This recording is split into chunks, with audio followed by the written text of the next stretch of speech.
What's going on, gamers? Lightblade Grandmaster Nightfall. Yeah, this one's balding. I wanted to show you the loadout that we used to beat this monster. So I was on my hunter. I was running invis because, yeah, we crutched that. I have my scout rifle, my raid GL and a Galhorn. EK and Bushy had on Arbalist with arcane cannons from Last Wish and linear fusion rifle reeds.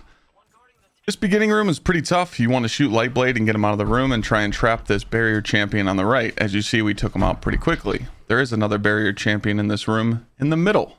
He's very hard to get because all the arc burn around the whole Nightfall is trying to kill you with splash damage. So what I did is went invis again. Ah, yes.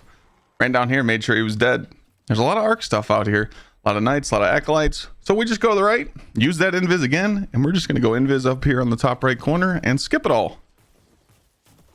This Nightfall was pretty tough. I struggled a lot yesterday and just wanted to get a clean run in and pretty much explain to people what to do. When you enter this room, there is 2 champions and a Hive Light Guardian. He's going to throw that suppressor nade right there and boom, you're dead again. That's tough. There's 2 ways to handle this room. You can either kill him first or kill the 2 champions. Me personally, I think you should kill the 2 champions and then kill the Hive Lightblade. The reason why is, you'll see right here, we go up here to hit the finisher on the ghost. I wanted to follow EK to give him some support and boom, dead again. That's just tough. But again, you can handle this room differently however you want. Me personally, I would kill the 2 champs first and then get the finisher on the Lightblade just to make sure that the room is clear. There's 3 waves of ads in this room. So you're going to get a Lightblade, 2 champs, a Lightblade again, and then another Lightblade. They spawn in the beginning of the room right here, and then up top, and then on the bottom again. So you're always switching position. I did have 3 resist mods on. I have on the seasonal mod for the solar damage resist and arc damage resist. I have on arc damage resist and concussive. The way I got that set up was to use a armor piece from the dungeon that you get on master mode to get the extra perk. As you see here, I still get meleeed twice, but again, instead of getting meleeed once, you can take 2 hits. I'm glad I didn't reload my GL there because it showed you a perfect example of how to stay alive. As you see there, when you hit the finisher on that Lightblade, you get 3 res tokens. We did finish 1 and got 2. I think it's because only 2 people shot them. So you definitely want to take advantage of getting those extra res tokens because you will need them. I really think that Stasis Warlock is definitely going to save you in a lot of these situations. Stasis performed really well in these rooms. EK has on the new exotic Warlock gauntlets that gives you 2 nades, and just to be able to spam those is really nice. We do have 2 hunters as well, using that invis and tether. I was using my Titan, and I'm not gonna lie, I was struggling. Every time I popped the banner shield, my teammates would die to arc splash damage, or that Lightblade would throw his banner shield, his sentinel shield, Captain America, right through my banner shield and kill my teammates. That thing will bounce off the wall 10 times and kill all of you.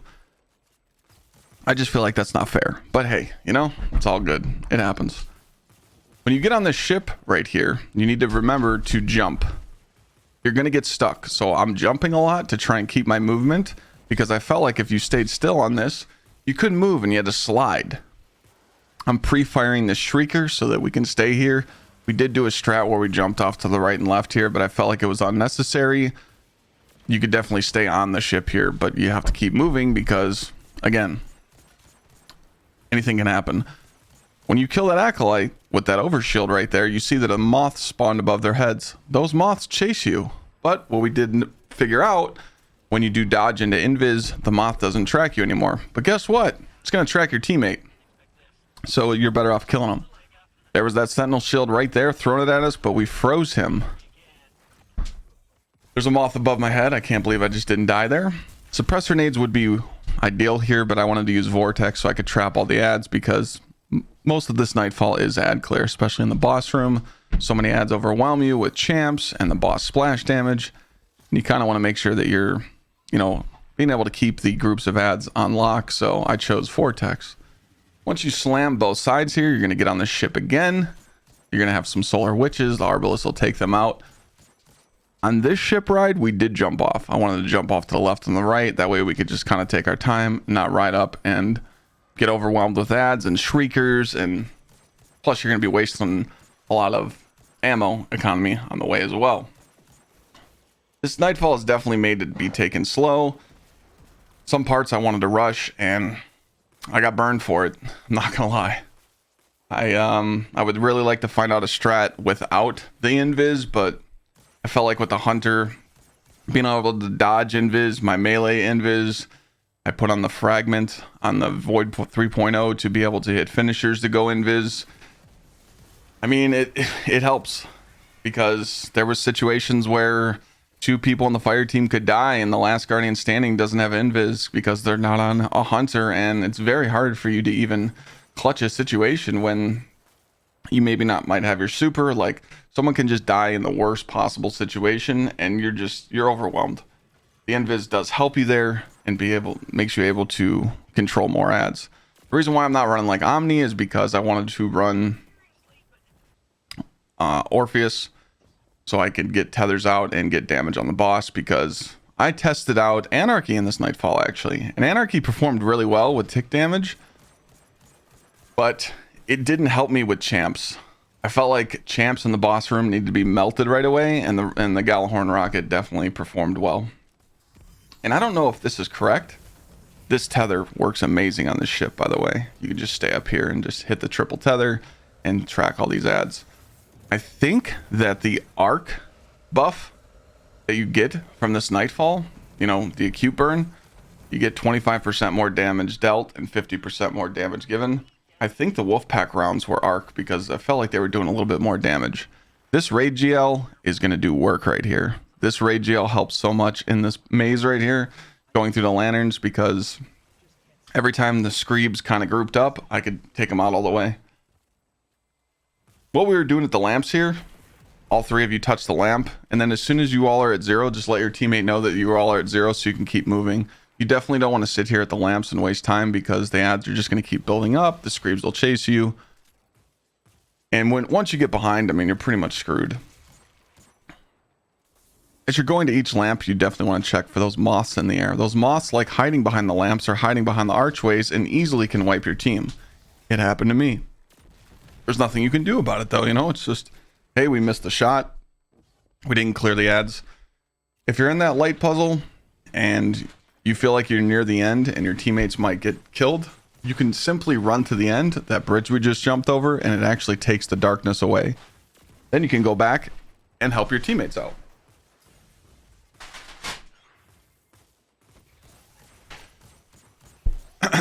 Sorry, Thor was chewing something. When you enter this room, this Unstoppable's here, but there's also a lot of moss and a lot of snipers in this room. They're baiting you. They want you to run up. They want you to finish that champ to get that ammo. But there's a lot of ads waiting for you. Moss in the air, like I said, snipers. They're simply just going to wait for you, and they can easily wipe you out. I went a little early here for this finisher. There was a moth in the air. I should have waited, but again, just pushed in. Wanted to go invis, make sure that I didn't get taken out. There they are. There's all the raiders up there waiting for you. But again, the Raid GL is definitely helping me out and help my survivability. When you get up to the top here, immediately take out Lightblade. That arc splash damage will one-shot you. Sometimes they'll even shoot the wall and it bounces off and absolutely destroys you. Again, it's going to waste a lot of ammo to take them out, but you do have champs down underneath to make up for that ammo. There's an unstoppable abomination to the bottom right. You do want to make sure that you tag him, because the 2 ogres will be trying to kill him, and that could ruin your chance at platinum. Once you take Lightblade out, there's going to be 2 ogres on the bottom right with 2 unstops. Make sure you take them out and hit finishers if possible. Again, there is some shriekers in this room as well, where Lightblade stage is. There's one on the top right and top left, so make sure that you pretty much sit in the back and do everything to avoid that. This Nightfall, you definitely have to play really slow. I'm not a fan of playing in the back so much, but again, as soon as you get aggressive in this Nightfall, there's a chance that you could get overwhelmed, get killed by something stupid, and get sent to orbit. When you stun this unstoppable champ, Make sure that you look around for any screebs. When you jump down to the boss room, make sure you break your fall, because you will die here and it'll start the fight. You definitely want to make sure that your teammates jump down with you, because the fight starts even if one person goes down. This boss room's hell, I'm not going to lie. I struggled a lot with it. The reason why that this boss room is so difficult, if you stay together, you get punished. You and your teammates need to spread out and find out who's got the aggro of the boss. As soon as you find out who the boss is shooting, as you see right here, he's shooting me. I can tell my teammates that the boss is shooting me, and it leaves an opportunity for someone to get a res. This Raid GL again is helping me out. Ambitious Assassin with chain reaction. It's pretty much making sure that I don't get overwhelmed by ads. As soon as the boss chases me, I dodge away from him with invis. When you break his first third of damage, he's going to go in the middle and go immune, and he will spawn 3 knights. 1 Lightblade Guardian and 2 Lightblade Knights. What we did is we took out 1 knight right here, and then took out the Lightblade Hive Guardian. I know I keep mixing up those names, but I just call them Hive Guardians. The reason why is because if you leave the knight alive and you go take out the warrior right there, the Lightblade, you can hit a finisher. It's going to spawn heavy for you. That way you don't go into the second phase of the fight with ads overwhelming you, and you might not be in a good position to hit the finisher. So you don't want the second round of the boss fight to start. Again, take your time, it's patience. Underneath Lightblade, there is orbs of light down there. You could simply go down there and get your super back. Make sure you're eating up those orbs down there. They're literally just a free super down there. So take advantage of that. The Stasis Warlock comes into play in this boss room because pretty much think about this boss room as a U shape, because right where I just jumped, there is no platform. It's like a fountain there. So if the Warlock sits in the middle of the room to my left and throws 2 stasis turrets, 1 to the right and 1 to the left, you're pretty much set to be able to freeze champs and stay alive more easier. The hunters should definitely use their tethers to spawn trap the champs. As you've seen, the champions just spawn, the boss is pushing you. What do? You have to move. It's very overwhelming. The stasis will come into play there though and help with the champs. The champs do spawn on the outside here. Once we see that they're frozen, we're going to take advantage of them. But right here, I could die any moment right now because the boss could be right behind me. But our teammates are calling out where the boss is. We had to stop shooting the champs because we thought the boss was coming to get us. This is literally like a choking point of this Nightfall, because you just don't know if you can commit to killing the champ. Because you don't know where the boss is. Now that the boss killed our teammate, the boss is just going to come over here, interrupt what we're doing, and really rush you. But that, we never usually recommend to freeze a champion, but freezing these barrier champions is definitely huge.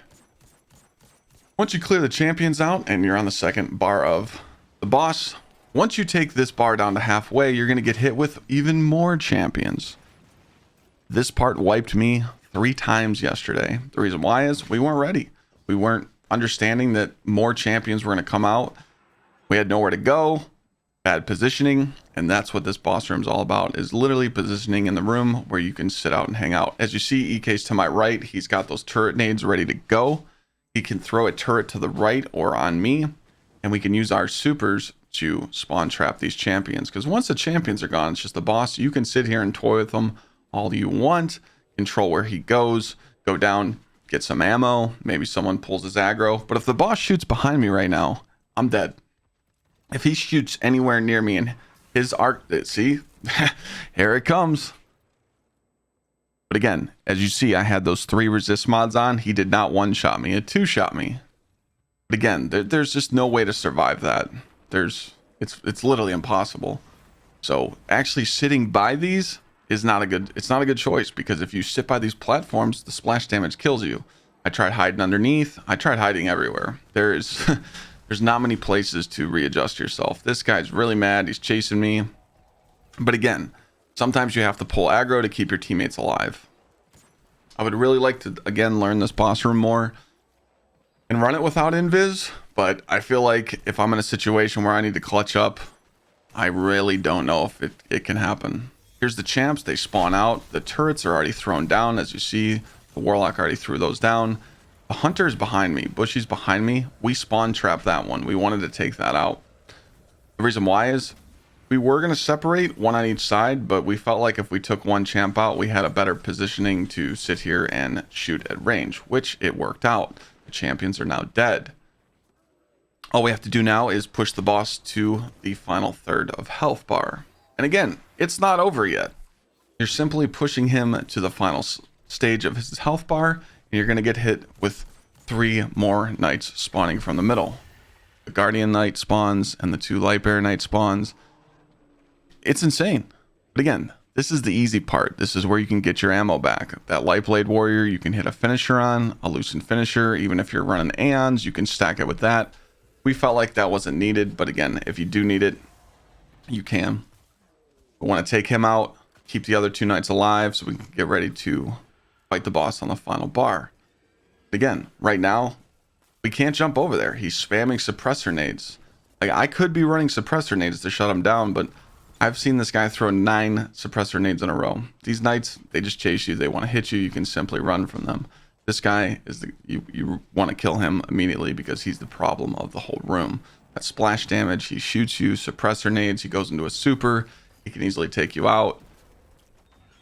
So make sure your main focus is taking him out. When he jumped down here for these orbs of light, as you see now, I want to grab them and get my super. There is Cursed Thrall down here, so you want to make sure of those as well. Jump over and bait them, or just avoid them at all costs and kill them if you can. I was killing them from the top and then jumping down safe. The reason why is because in this boss room, following your teammate gets you killed. So if someone follows me right now and is grabbing orbs, I can get hit. Right now, that knight just threw a shield at me, killed me. That could have bounced off me and killed my teammates. So try and split up as much as you can and don't stand next to each other if possible. If you're killing a champ, that's understandable, but most of the time you need to stay spread out. Final boss bar. I went for the juice here. I tethered him. I went for the juice. I did not think that 2 more champions are going to spawn. That's right, ladies and gentlemen. 2 more champs just spawned. So as you're trying to get that last bar of health, 2 more champions spawn. As you see, Bushy there tried going invis. Didn't even help. The splash damage bounced off the wall behind him and just directly killed him. What's nice about it here, though, is since we didn't kill them coming out the door, the champs jump to the middle of the room and kind of make themselves vulnerable for getting an easy kill on them. But again, you might not luck out. The champs could just spawn on you. They could try and kill you. So do remember that you can kill these 2 champs. If you don't want to go for platinum, then just ignore the champs and go for the boss kill. But again, they could kill you. I think using high offensive supers on this boss fight could help too. Thunder Crash could definitely help. But again, Thunder Crash can only get you so far in the GM. I would like to run some different builds, but at least having 100 in the fire team is definitely going to help you. I think the Stasis Warlock is huge. Other weapon recommendations would be like Anarchy, Linear Fusion Rifles, Aegis Scepter, Wither Horde, Divinity. You know, you could switch it up, but again, the only reason I ran Galahorn here is just because I wanted to take out groups of ads. Yes, there we go. There's that splash damage again. When the boss jumps up here like this, I mean, you literally can't res that.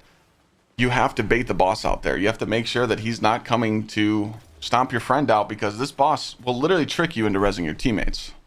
But again, try out different loadouts, see what you do. As you see here, boss jump down, we get the dub. He dies, no more baldage. But again, this one's tough. This is definitely going to be tough to help people with. So I hope you guys enjoyed the tips and tricks of this video. And don't forget to like, share, and subscribe to the video, and comment down below if you got any cool loadouts, and I'll check them out. Peace.